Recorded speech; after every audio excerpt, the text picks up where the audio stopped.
The winter breeze swept through the busy streets of New York City. People moved quickly, heads down, wrapped in thick coats and scarves, trying to stay warm. On a quiet corner, a woman named Amelia Carter sat on the cold concrete. Her clothes were old and worn, her hands trembling slightly as she held a small cup for spare change. Beside her lay a tattered backpack and a service dog, a loyal companion named Max, who stayed close to her side. Amelia wasn't just anyone. She had once been a proud soldier, serving her country in the Gulf War. But life had taken a difficult turn. After leaving the military, she struggled with painful memories, sleepless nights, and the challenges of finding her place in the world. Her once steady life had crumbled piece by piece until she found herself here, on the streets, with no family to turn to and no home to call her own. She sat silently, her eyes scanning the crowd as people passed by without a second glance. Most avoided looking at her. To them, she was invisible, a reminder of struggles they didn't want to face. But Amelia had grown used to it. She didn't expect much from anyone anymore. That morning, as she huddled in her thin coat, a black motorcade pulled up nearby. Shiny cars with tinted windows stopped in front of a tall office building. From one of the vehicles stepped a man instantly recognizable to anyone who followed the news or lived in the city. It was Donald Trump, dressed in a tailored navy suit and overcoat. Flanked by security personnel, he moved briskly toward the entrance of the building, ready for another busy day. But as he walked past, something caught his eye. He slowed down, turning his head to look at Amelia. She was sitting just a few feet away, her dog curled up beside her.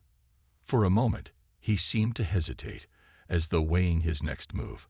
His security team noticed the pause and exchanged quick glances.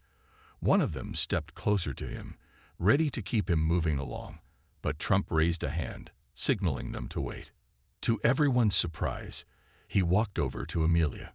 She looked up, startled, unsure of what was happening. His polished shoes stopped right in front of her, and he crouched down so they were at eye level. Amelia's heart raced as she tightened her grip on Max's leash, uncertain of what he wanted. "Good morning," he said, his tone softer than she expected. "What's your name?" Amelia blinked, taken aback. For the first time in years, someone had stopped, not to judge her, not to ignore her, but to ask her a simple question. She hesitated, then answered quietly, "Amelia." The man smiled, nodding. "Amelia," he repeated as though committing it to memory. "Tell me your story." And with that, a conversation began, one that would change Amelia's life forever. Amelia hesitated for a moment. No one had asked about her story in years. Most people passed her without a word, pretending she wasn't there. Now, here was a man she recognized from the news, someone powerful, sitting in front of her, genuinely waiting for her answer. It felt strange, almost unreal. Taking a deep breath, she began to speak. "I served in the Gulf War," she said softly, her voice steady but tinged with sadness. "I was a soldier, proud to wear the uniform. But after I came back, things were different." Trump listened closely, leaning forward as if every word mattered. His security team stood nearby, their eyes scanning the street, but he didn't seem to notice them. His focus was entirely on Amelia. "I thought I'd come back to a good life," she continued, her hands fidgeting with the frayed leash of her dog, Max. "But it wasn't that simple. The war stayed with me, up here." She tapped her temple lightly. "I couldn't sleep, couldn't stop thinking about everything I'd seen." Amelia glanced at Max, who rested his head on her lap. "He helps me," she said, stroking his fur. "Max keeps me calm when things get bad. But it's hard out here. Once you lose your footing, it's like the world forgets you." Trump nodded, his expression serious. "You gave everything for this country," he said, his voice steady. "And this is how the country repays you, sitting out here in the cold." Amelia shrugged slightly. "It's just how it is," she said. "I tried to find work, but it's hard. People don't understand what it's like to come back from war. I lost my home a few years ago. And, well, here I am. Trump stayed silent for a moment, his face thoughtful. Amelia couldn't tell what he was thinking. She braced herself, half expecting him to get up and leave, just like so many others before him. But instead, he surprised her. "I can't believe this," he said firmly. "No one who served this country should ever end up like this. It's unacceptable." Amelia blinked, unsure how to respond. Before she could say anything, Trump turned to one of his security team members. "Get my coat," he ordered.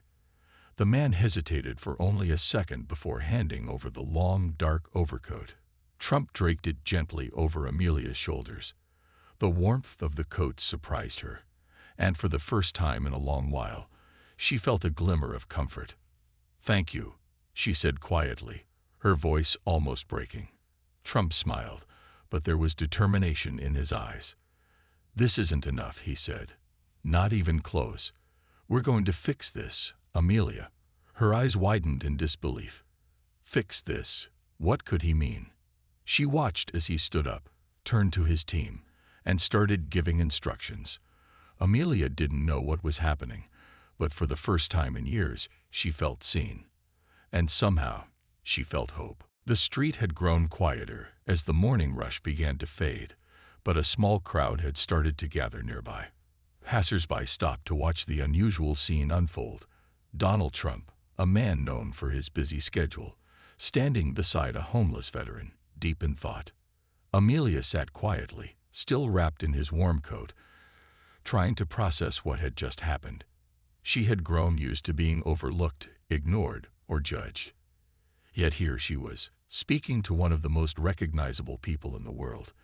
And he wasn't just listening, he was acting. Trump turned to one of his staff members, who had just arrived after being summoned. "I need you to contact the best organizations for veterans in the city," he said firmly. "Find out who can help her right now. Housing, food, medical care, everything." The staff member nodded and quickly made a call, stepping aside to carry out the task. Amelia couldn't believe what she was hearing. People didn't usually go out of their way to help someone like her. She had learned that kindness was rare. "Why are you doing this?" she finally asked, her voice hesitant. Trump looked at her, his expression serious but kind. "Because it's the right thing to do," he said simply. "You fought for this country. You deserve respect, not this." He gestured to the cold street around them. Amelia didn't know what to say. She had always been a strong woman, someone who prided herself on not asking for help. But in this moment, she felt a mix of emotions she hadn't felt in years: gratitude, hope, and a strange sense of disbelief. Just then, a man from the crowd stepped forward. "Are you really going to help her?" he asked, his tone a mix of curiosity and doubt. The question seemed to echo what many in the small gathering were thinking. Trump turned to the man, his voice steady. "Absolutely. No one who served this country should ever be in this position. This is about more than just helping Amelia. It's about fixing a problem we've ignored for too long." The man nodded, clearly impressed. Amelia, still sitting on the ground, glanced around at the faces watching her. Some looked curious, others skeptical, but a few had warm, encouraging smiles. For the first time in a long time, she felt like she wasn't invisible. Minutes later, the staff member returned. "I've arranged a meeting with a local shelter for veterans," he said. "They can take her in immediately and help her get back on her feet." Trump turned back to Amelia. "Are you willing to go?" he asked gently. "I want to make sure you're taken care of." Amelia hesitated for a moment, then nodded. I'd like that. Thank you." With that, the first steps toward a new chapter in Amelia's life began. As the crowd slowly dispersed, people left with a story they would never forget. Proof that small acts of kindness could ripple into something much bigger. The black SUV pulled up to the curb, ready to take Amelia to the veteran shelter. She held Max's leash tightly, still unsure if this was all really happening.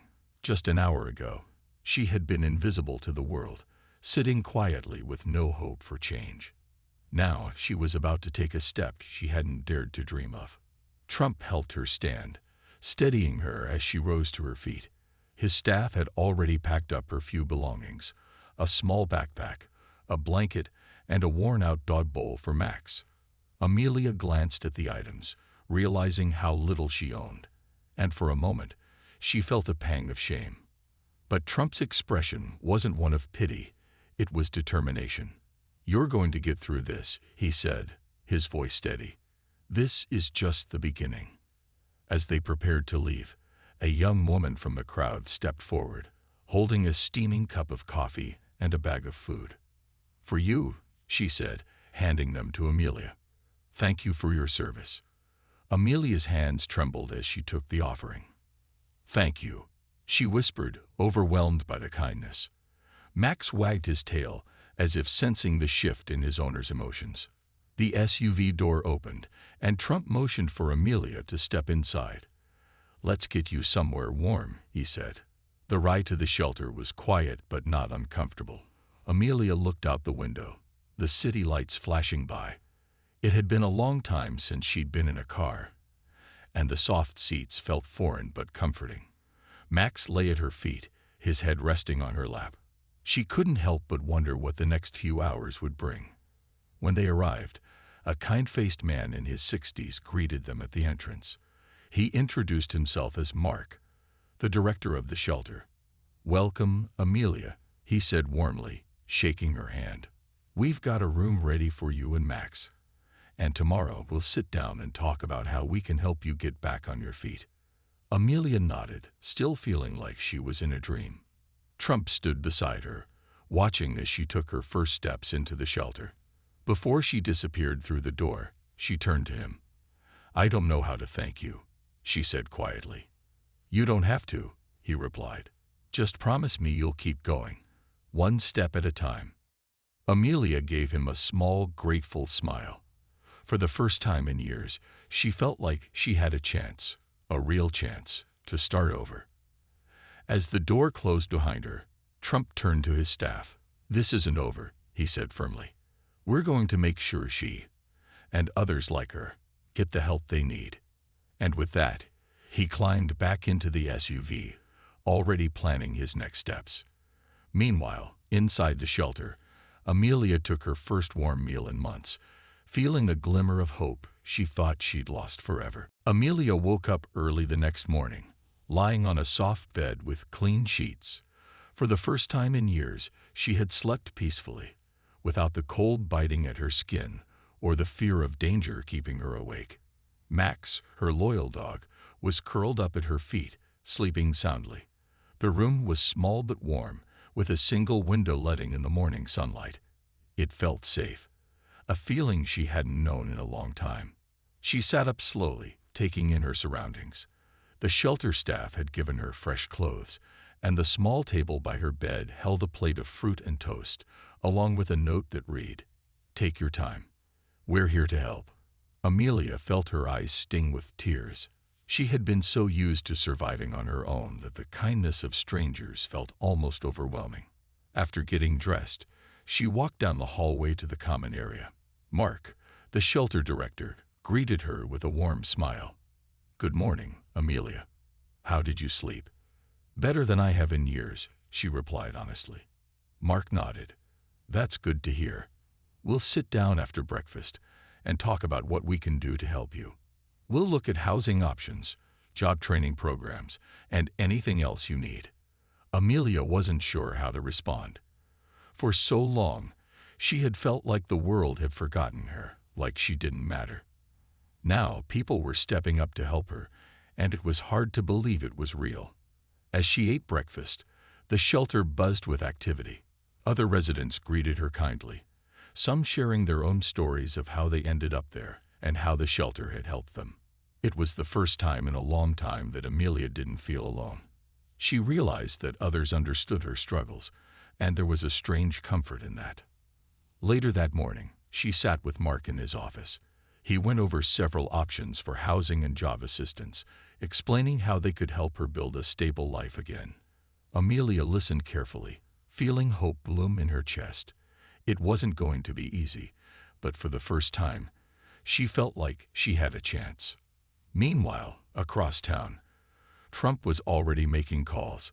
He had contacted several organizations that worked with homeless veterans, pledging his support to help improve their programs. He also started discussions with his team about creating a long-term plan to address the challenges faced by veterans like Amelia. For him, Amelia's story wasn't just about one person. It was about fixing a larger issue that had been ignored for too long. Back at the shelter, Amelia spent the day taking her first steps toward rebuilding her life.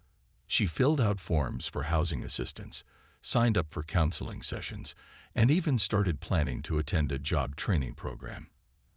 As the sun set, she sat with Max by her side, feeling something she hadn't felt in years: hope for the future. The following days at the shelter felt like a whirlwind for Amelia. Each day brought a new challenge, but it also brought a new opportunity. She worked closely with Mark and the shelter staff, who helped her navigate the complicated process of rebuilding her life. For the first time in years, she felt like she wasn't doing it alone. Max stayed close by her side, offering comfort as she attended counseling sessions and met with caseworkers. The counselors helped her unpack the heavy burden she had carried since her time in the military. Slowly, she began to open up about the things that had haunted her: memories of loss, fear, and pain.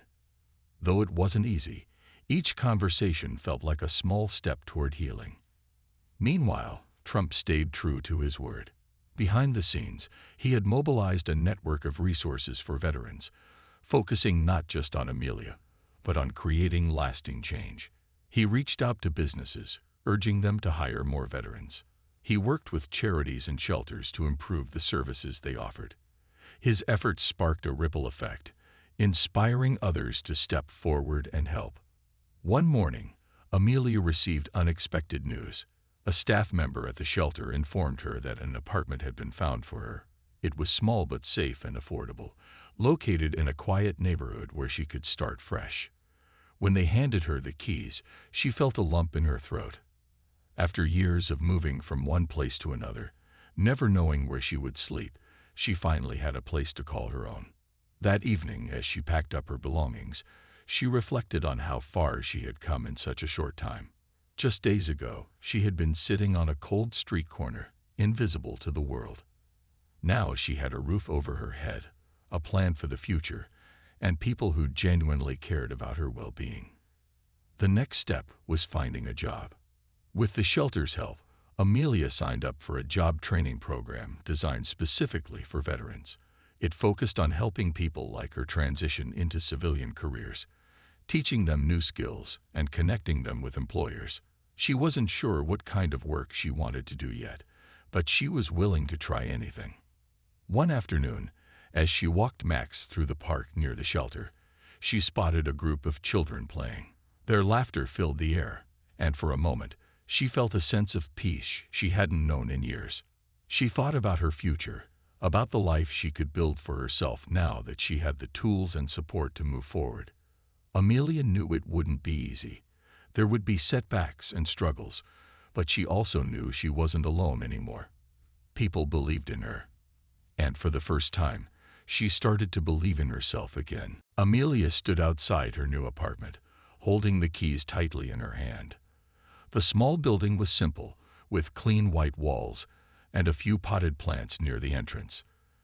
To most people, it might not seem like much, but to Amelia, it was everything. It was her first real home in years, a place where she could finally start over. She unlocked the door and stepped inside. The apartment was modest but cozy, with a small kitchen, a living room, and a bedroom just big enough for her and Max. She set her backpack down on the floor and let out a deep breath. For the first time in a long while, she felt safe. Max wagged his tail and explored the space, his energy lifting her spirits. Amelia spent the afternoon unpacking the few belongings she had. The shelter staff had helped her collect some essentials: dishes, blankets, and even a second-hand sofa. As she arranged her things, she couldn't help but smile. This was hers. She wasn't just surviving anymore. She was rebuilding. Meanwhile, news of her story continued to spread. The moment between Trump and Amelia on the street had inspired countless people. Donations poured into the shelter, allowing them to expand their programs and help more veterans. Trump's initiative to support veterans gained momentum, with more organizations and businesses stepping forward to join the cause. A few days later, Amelia attended her first day of job training. She was nervous but excited, eager to learn new skills and meet others who shared similar experiences. The program was designed to be hands-on, teaching participants everything from technology skills to resume writing. For the first time, she felt like she had a clear path ahead of her. As the weeks passed, Amelia settled into her new life. She grew stronger, both physically and mentally. The counseling sessions continued to help her work through her past, and she began to dream of a brighter future. She even made friends at the shelter, forming bonds with others who had faced similar struggles. One morning, as Amelia sipped coffee at her kitchen table, she received a phone call. It was Mark, the shelter director. "Amelia," he said, "you have a visitor."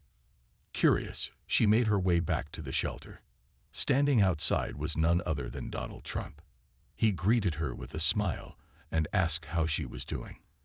Amelia felt a wave of gratitude as she told him about her new apartment, her progress in the job training program, and the plans she was making for the future. Trump nodded, clearly pleased. "You're proof that no one's story is over, Amelia," he said. "This is just the beginning." As she thanked him once again, Amelia realized that her journey wasn't just about her. It was about showing others that change was possible, no matter how difficult life had been. And with each step forward, she was determined to honor that message, to inspire others just as she had been inspired.